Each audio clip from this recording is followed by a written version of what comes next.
It asked me the question why I changed to Islam.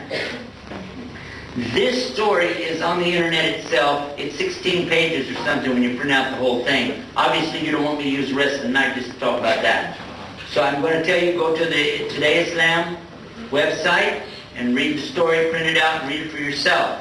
Bottom line is, I never felt like that I really left Christianity. I felt like I became a better Christian because I learned who Jesus really was and what his message was, and I'm worshiping the God that Jesus worshiped. I'm sorry that's a short answer, but if you'll go read it, it gives the whole story, how I came to Islam, how a Catholic priest came to Islam with us, and my wife and my father, about 1/4, maybe more of my family came to Islam, and the others stayed Christian. Because we come from a family that's been Christian since before there was recorded history in our family. So we built churches in America and in England, so, you know, they're not all ready to just walk away yet, but maybe they will. Okay, let's begin. And I wanted statistical information about Islam. How many Muslims are in the USA? And actually, I had to ask my Sheikh, how many was that? Between 6 and 10 million. He said between 6 and 10 million. Then they asked how many mosques are in the United States. About 1,200, with more being built every day. I would like to mention this, you didn't ask this question, but my colleague and I can testify to this without any hesitation or reservation to tell you that without doubt, while we had our program tonight, I'm sure a lot more people in America became Muslim. Because even in his one state of South Carolina, there are literally thousands who have come into Islam. And in my state, which is, I live in Northern Virginia, right by Washington, D.C., we also see many hundreds. I've given what we call Syahadat to so many that I lost the count years ago. Many people are entering Islam in America and in other countries. But you might also like to know, who are these people? Many of them are African Americans. But there are other ethnic groups as well. From the white Americans, they don't have a lot of knowledge of it, and it wasn't until September 11th that we started to go on their pilgrimage to Jerusalem. They try, and these are good people. We should give them credit for what they're trying to do.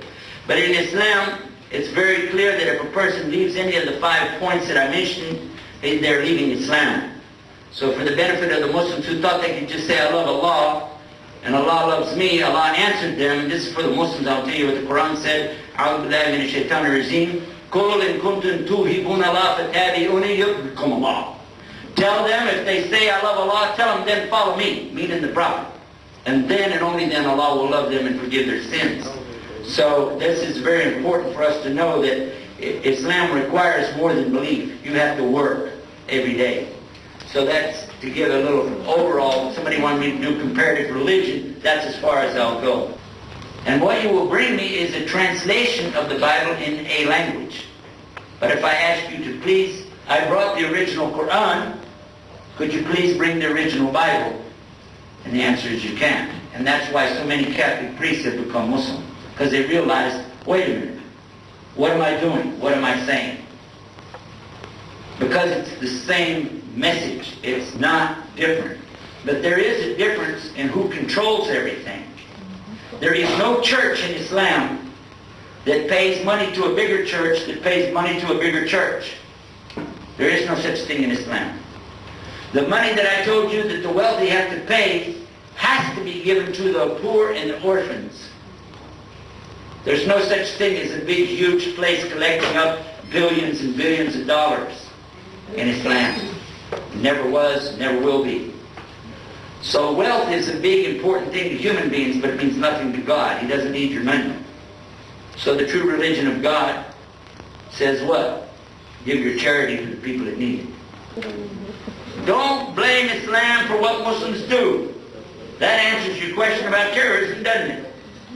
Don't blame a religion for what people do. How many of you heard of Oklahoma City? Anybody ever heard of a place called Oklahoma City?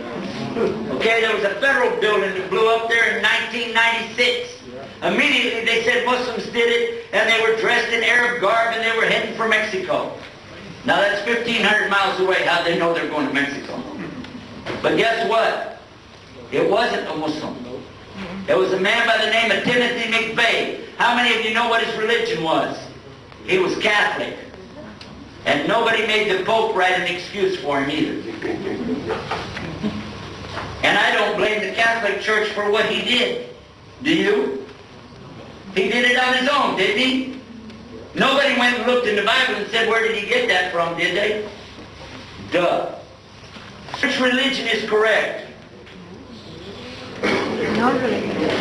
Jewish, Christian, or Islam?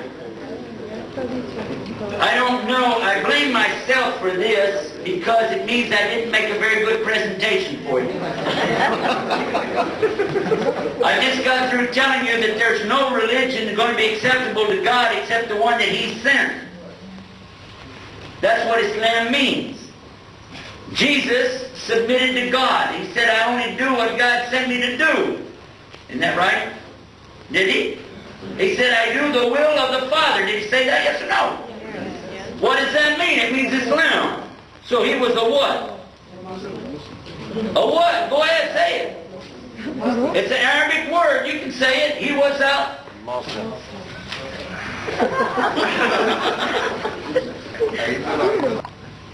So they're all right at the time they came, but people changed them and called them by a place, a thing, or a person. We believe that all religions came from God. We believe that there was only one religion and one message, but people kept changing it so they could control other people. Yeah. They manipulated it so they could take the money, the power, and enslave the people. This is what we believe. One God, one religion. People changed it. Now, if anybody wants to make that testimony of faith, if there's any Muslims here that you never made that testimony of faith in front of people before, or if you feel you need to renew your Syahadat, or you know what I mean by that if you're Muslim, and for those who would like to join us in testimony for that, to open this door, then you can just stand up with us.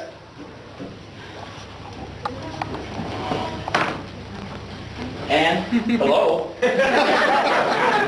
Okay. All those who want to. You don't have to. We're not going to give you any prize. But if you want to, you stand up and you say these words and then ask God to open your heart and make it come true. That's all you're doing. You don't have to pay any money. Nobody's going to chase you down the street. La ilaha illallah Muhammad Rasulullah.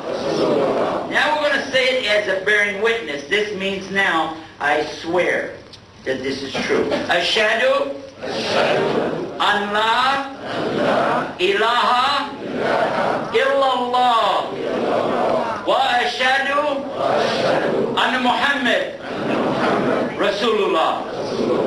Allahu Akbar. And now I'm going to make a little prayer and I'm going to ask God, Allah, Rabbana atina fi dunya hasanatan wa fil akhirati hasanatan wa qina adhaban nar. Oh Allah, we ask for you the good of this life and the good of the next life. And we seek refuge in you from the fire of hell. Amen. And we thank all of you for being with us tonight. And I look forward to the next time I have a chance to visit with you beautiful people here in Curacao. Thank you so much for opening your hearts and your minds to this program and inviting us to be here. I really enjoyed it. Thank you.